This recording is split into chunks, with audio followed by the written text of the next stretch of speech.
చేసిండు. రాజశేఖర రెడ్డి చాలా కార్యక్రమాలు చేసిండు, గొప్ప కార్యక్రమాలు చేసిండు. ఎవరా అంటే ఈ రాష్ట్రంలో దేశానికి ఒక దిక్సూచిగా ఆయన చేసిండు. మళ్ళీ దాన్ని ₹2 చేసిన ఘనత, ₹5 తిరిగి రాసి మళ్ళీ ₹2 ఆ రోజు రాజశేఖర రెడ్డి గారు చేసిండు. సో మళ్ళా ఆ విధంగా చేస్తే ఆనాడు గొప్ప కార్యక్రమాలు చేస్తే అంత గొప్ప కార్యక్రమము ఈ రోజు గౌరవ ముఖ్యమంత్రి రేవంత్ రెడ్డి గారు కాంగ్రెస్ ప్రభుత్వం ఇందిరమ్మ ప్రజాపాలనలో ఈ రోజు జరుగుతుందని చెప్పడానికి నిజంగా చాలా సంతోషం, చాలా గర్వంగా కూడా ఉన్నది. ఇట్లాంటి గొప్ప కార్యక్రమాన్ని పాల్గొంటున్నాం. ఎందుకు చెప్తున్నాం అంటే దొడ్డు బియ్యం అనేది ఎవరు తింటలేరు. ఇక్కడ ఉన్న వాళ్ళు కూడా మిమ్మల్ని అడుగుతున్నా, మీరు అందరు తింటుంటారా? నిన్నమనేటువంటి దొడ్డు బియ్యం మేమైతే తింటలేమని చెప్తున్నారు. నేరుగా ఇక్కడ చెప్తున్నారు 70-80% బయట ఇది తినలేమని సన్న బియ్యం కొనుక్కొస్తున్నారు. ఈ దొడ్డు బియ్యం ఏం చేయాలి? ఎవరికి పడితే వాళ్ళకి అమ్ముతారు. ₹5, ₹8, ₹10 అమ్ముతారు. బీర్ ఫ్యాక్టరీలకు, పోల్ట్రీ వాడు, లేకపోతే రైస్ మిల్లుకి ఇస్తే రీసైక్లింగ్ చేసి మళ్ళీ మనకే అమ్ముతారు, మళ్ళీ మనకే వస్తున్నాయి.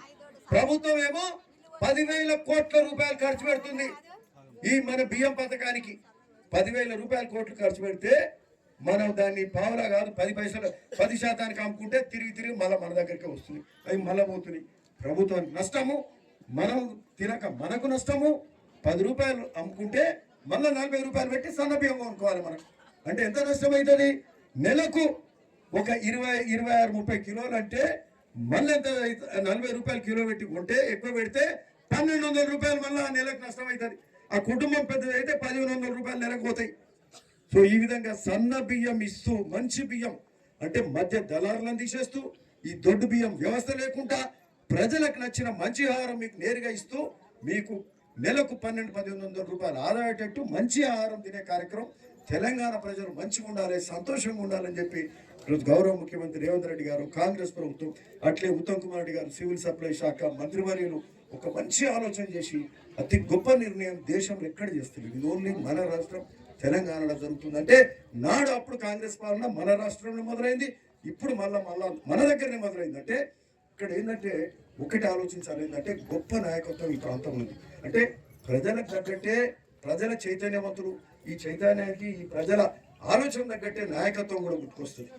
ఈరోజు ఒక 10 ఏళ్ల పాటు అసమర్థ పాలనను ఇంటికి పంపి ఈరోజు మరి ప్రజా వ్యవస్థ ప్రజాపాలన నిలబెట్టి నా నాయకునికి ఈరోజు ప్రజలకు ఏం కావాలో తెలుసు కాబట్టి ఇట్లాంటి గొప్ప కార్యక్రమం ఈరోజు చేస్తున్నారు. ఈరోజు సన్న బియ్యం కార్యక్రమం చాలా గొప్ప కార్యక్రమం.